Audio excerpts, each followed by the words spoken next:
With the world in bad shape due to heavy levels of pollution through unclean energy sources, scientists are working to figure out how the problem can be solved and benefit mankind to avoid an early extinction. For years they've been researching a possible way to create renewable energy that has no hazardous byproducts whatsoever.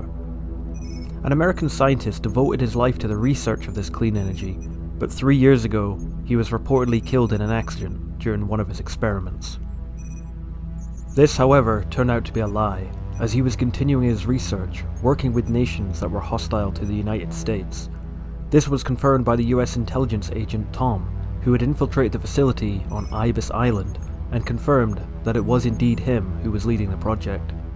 A very real threat was confirmed, and the US sent a team of 4 agents to locate this Dr. Kirk and place him under US custody.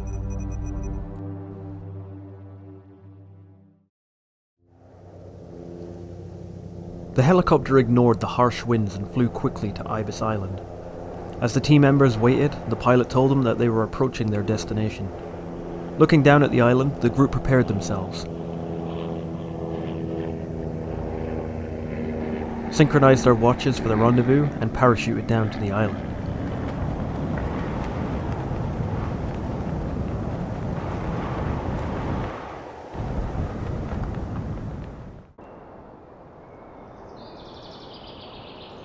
Once they had landed, they waited for their 4th member who never showed up.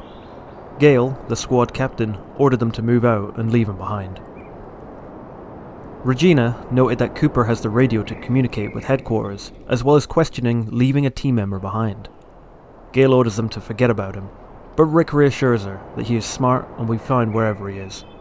They begin their infiltration into the facility.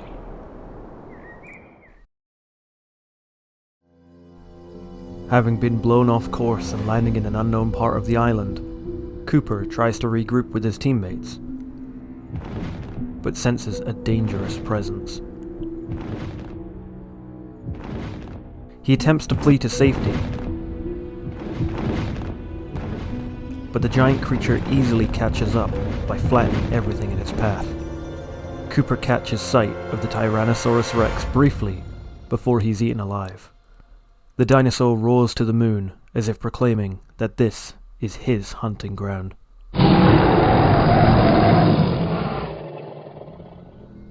Having reached the facility, Gale orders Rick and Regina to find the control room while he attempts to find out what happened to the guards that should have been stationed there. But when they arrive, they find it abandoned and in a bad state. Suddenly, Gale contacts Regina to come back, leaving Rick to take care of the security system. Upon her arrival, she sees the mutilated bodies of the guards, each one missing limbs or large sections of their bodies. Their next move is to make it to the generator and restore power to the parts of the facility that have none. Regina climbs down while Gale stands guard, and as she leaves, Gale hears something odd and suddenly begins to feel something dripping on his face. He looks up in shock.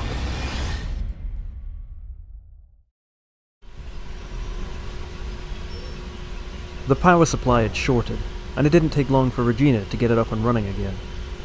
As she radios Gale to update him on the situation, all she can hear is gunshots and Gale yelling.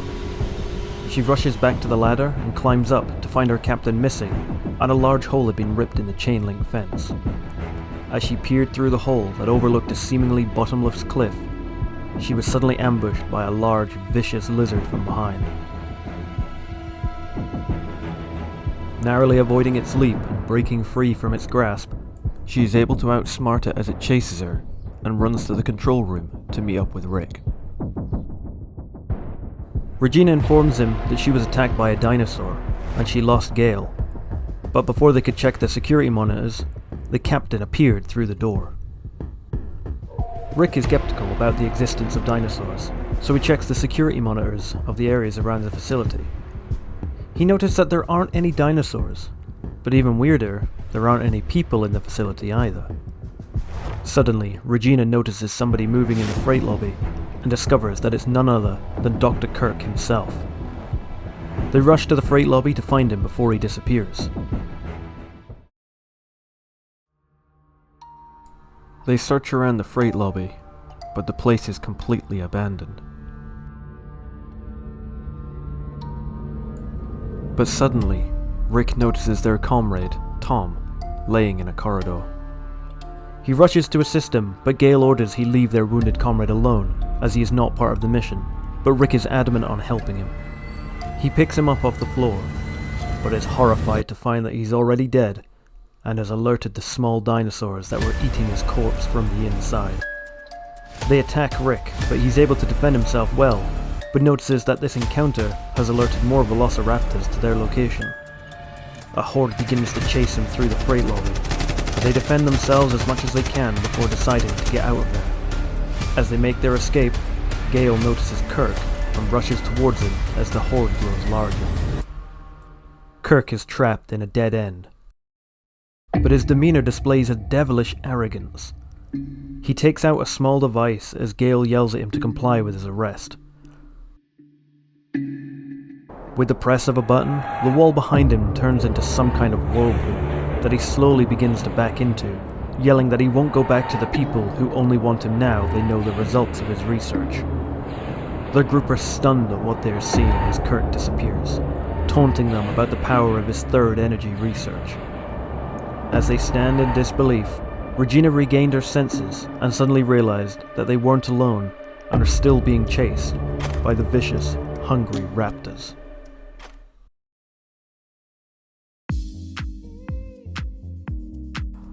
The first entry in the series is oddly the only one that doesn't have a specific title, therefore it's mainly just known as Issue 1 or Chapter 1.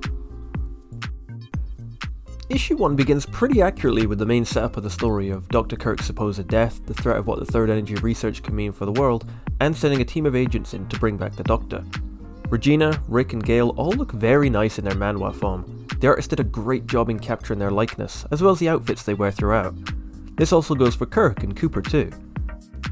Regina's main weapon of choice here is what appears to be a KS-23 shotgun instead of starting off with a handgun, which makes sense in a non-game piece of media, even though she has a holster for one which is empty.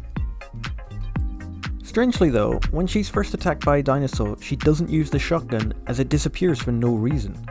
She has it when she enters the underground generator room, but doesn't take it with her when she hears the gunshots and Gale yelling. However, once she gets back to the control room, she suddenly has it again. The shape of the island is more or less the same with a few little geographical changes, but that's completely expected and I can't imagine people would be too bothered about them following it exactly. We can see the facility from the aerial photograph during the intro cutscene and during the introduction of the comic.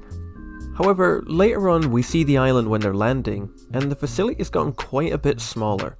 It's not a big criticism of the art style, just something to know, as was previously mentioned in the introduction video, about how due to artists leaving, there were inconsistencies between panels.